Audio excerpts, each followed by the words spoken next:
आजची आपली नवीन रेसिपी आहे. आपल्याला गुलाबजाम बनवायचे आहे.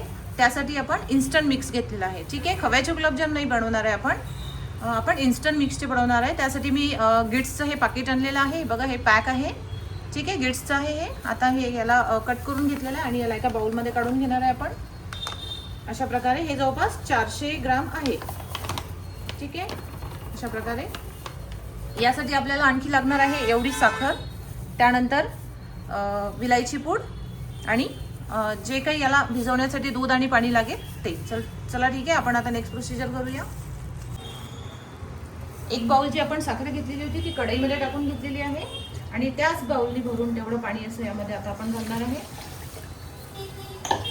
आणि गॅस ऑन करणार आहे. आता याला उकळी आली की याचा थोड्या वेळाने पाक रेडी होईल. तर आता हे जे आपलं प्रीमिक्स आहे तर याला आपण आता दुधामध्ये व्यवस्थित भिजवून घेणार आहे. तर अशा प्रकारे आपण हे भिजवून घेतलेलं आहे छान. आता यावर आपल्याला झाकण ठेवायचं आहे आणि 10 ते 15 मिनिटं हा जो डो आहे याला सेट व्हायला द्यायचा आहे. त्यानंतर आपण आपल्या याचे व्यवस्थित गुलाबजाम बांधणार आणि एक साईडला आपला पाकसुद्धा तयार होत आहे. अशा प्रकारे हा छान पाक उकळतो आहे आणि एक थोड्या वेळात आपला पाक रेडी होईल. ठीक आहे, येस. तोपर्यंत आपण गुलाबजाम बनवायचे आता. हे अशा प्रकारे आपण छान गुलाबजाम वळवून घेतलेले आहे. बघा, छान असे छोटे छोटे गुलाबजाम वळवून घेतलेले आहे. आता याला आपल्याला तळायचं आहे. तर आपली चॉईस आहे, आपल्याला याला तेलात तळायचं आहे की तुपात तळायचं आहे. ठीक आहे, तर आपण याला तळून घेऊया आता.